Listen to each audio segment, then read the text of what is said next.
Assalamualaikum warahmatullahi wabarakatuh. Halo semuanya, makasih buat kalian yang udah klik video ini. Makasih juga buat kalian yang udah balik lagi ke channel ini. Semoga kalian selalu dinaungi kebahagiaan dan dijauhkan dari bencana yang lagi rame banget di mana-mana. Kali ini gua bakal ngomong sesuatu yang mungkin agak nggak enak buat didengar. Ya kayak yang lu semua pada tahu, di negara ini tuh sering kali bukan laporan yang bikin negara itu gerak, tapi ya viral.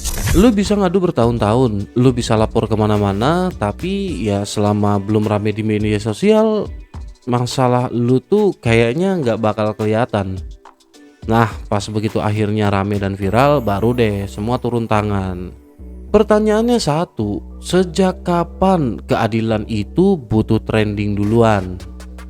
Kalau lu perhatiin baik-baik, hampir semua kasus besar di Indonesia itu nggak langsung dapet tanggapan atau nggak langsung meledak, ya kan?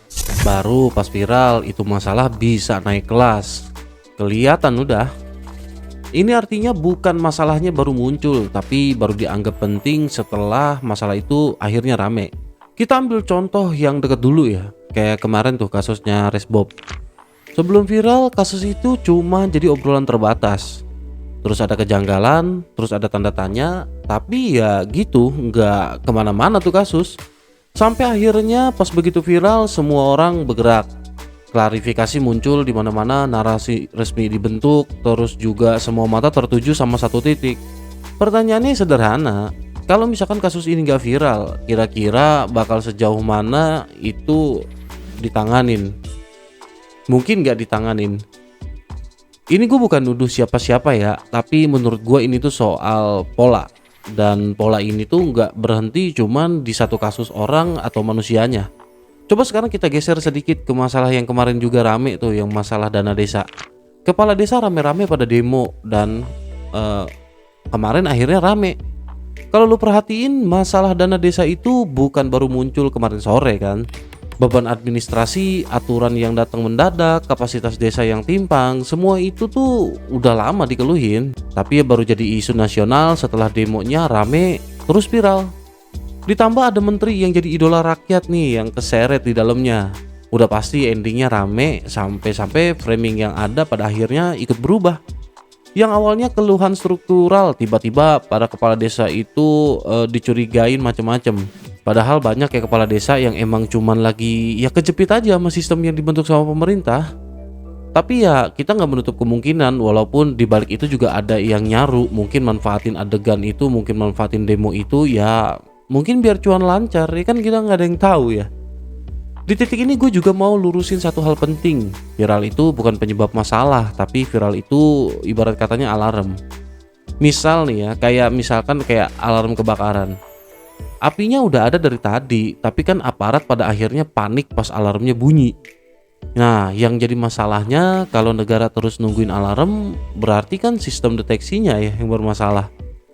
Udah gitu pola ini juga, pola yang nunggu rame yang kayak gini tuh bukan cuma terjadi di kasus manusia atau desa kayak yang udah kita bahas di atas. Coba deh sekarang kita ngomongin bencana banjir kemarin yang bikin masyarakat berduka. Lu pada pasti awalnya lihat postingan itu ya cuma bisa berdoa yang terbaik buat saudara-saudara kita yang jauh di sana, ya kan? Tapi makin banyak video yang lu lihat kok kayak ada yang janggal gitu. Makin diperhatiin makin banyak gitu kejanggalannya.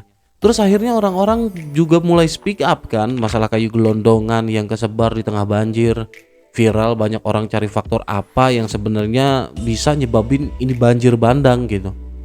Makin rame lagi pas kayu itu pada punya nomor. Katanya sih efek dari jamur.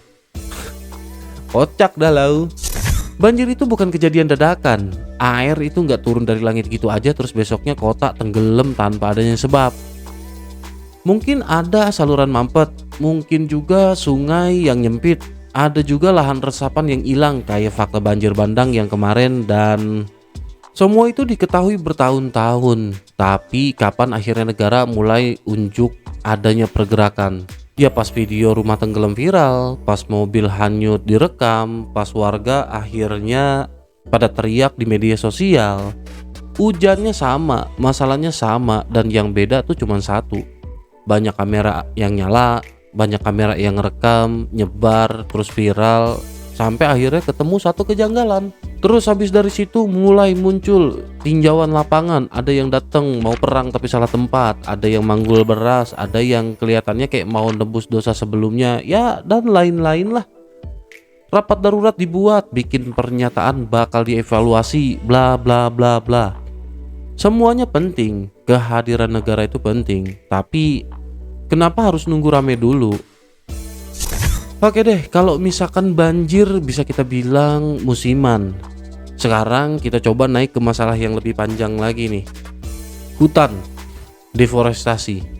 Tambang ilegal seluas 300 hektar ditemukan di Taman Nasional Merapi. Baru-baru ini, Bareskrim Polri nemuin tambang ilegal seluas 300 hektar di dalam kawasan konservasi Taman Nasional Gunung Merapi. Mereka juga nemuin 39 depo dan 36 titik operasi. Itu bukan main-main loh kerusakannya. Kepala Balai Taman Nasional Gunung Merapi atau BTNGM dengan tegas bilang kalau area ini itu zona pelestarian alam yang jelas-jelas dilarang buat nambang atau aktivitas merusak lingkungan lainnya. Polisi juga langsung sikat abis dan udah ngamanin sejumlah alat berat di lokasi. Hutan gundul itu bukan rahasia umum, datanya ada, petanya ada dan kelihatan gitu kan. Dari foto satelit juga ada, jelas. Publik cuman bisa diem karena ya takut sama yang main di belakang tirai. Peran negara juga sepi-sepi aja selama bertahun-tahun. 2025 keparengan sama iklim yang ekstrim. Banjir bandang akhirnya datang bawa kayu nggak berkulit berbatang-batang.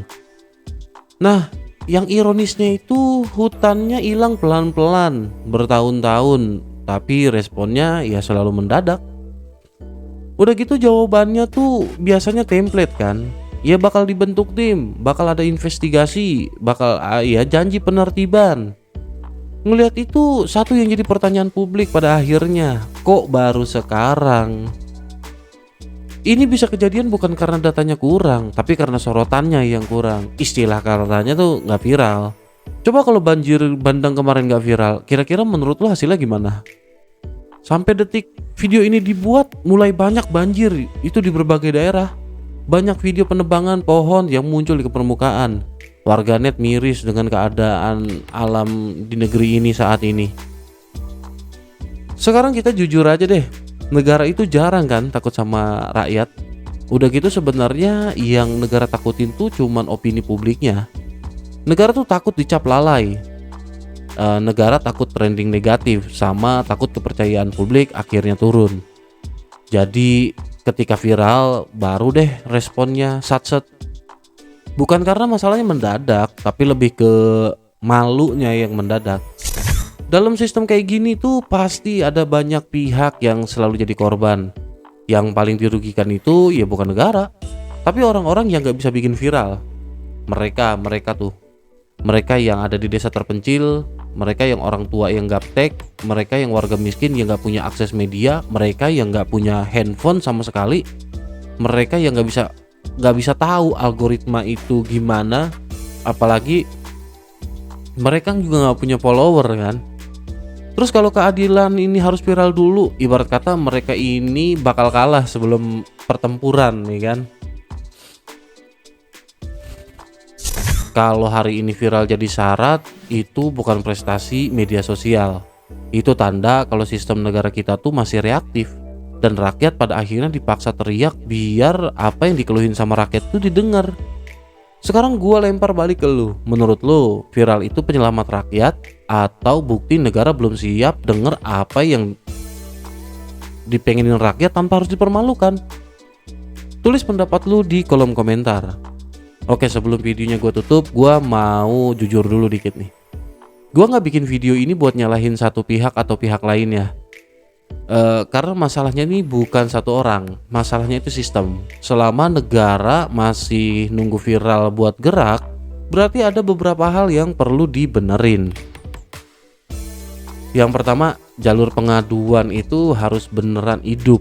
Ada juga tenggat waktu, ada respon, dan ada konsekuensi kalau diabaikan. Kalau laporan jelas tapi nggak ditindak, itu harus dianggap masalah, bukan hal biasa dan jangan dibiasain. Yang kedua, negara perlu berhenti pakai pendekatan seragam. Masalah desa itu beda sama di kota. Masalah banjir beda sama hutan. Kapasitas daerah juga beda-beda. Kebijakan satu pintu buat semua kondisi itu bisa jadi resep buat adanya konflik. Terus yang ketiga ya. Yang ketiga, audit sama pengawasan itu penting, tapi harus dipisah biar jelas. Mana kesalahan administrasi, mana kelalaian, dan mana niat jahat. Kalau semua disamaratain, yang jujur jadi defensif, yang salah malah makin pinter ngumpet. Terus juga ada yang keempat, negara harus berani bergerak sebelum viral, bukan nunggu sampai malu baru gerak. Negara tuh harus peka sama sinyal awal yang dikirim sama ya rakyatnya. Peringatan ada, laporan ada, yang kurang itu kemauan buat bertindak lebih cepat aja. Ya nggak sih? Terus yang terakhir, viral itu seharusnya jadi cadangan, bukan sistem utama. Karena keadilan yang sehat itu nggak boleh bergantung sama algoritma.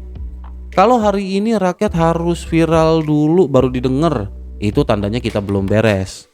Tapi kalau negara mau mulai denger sebelum rame, itu baru tanda negara masuk fase dewasa.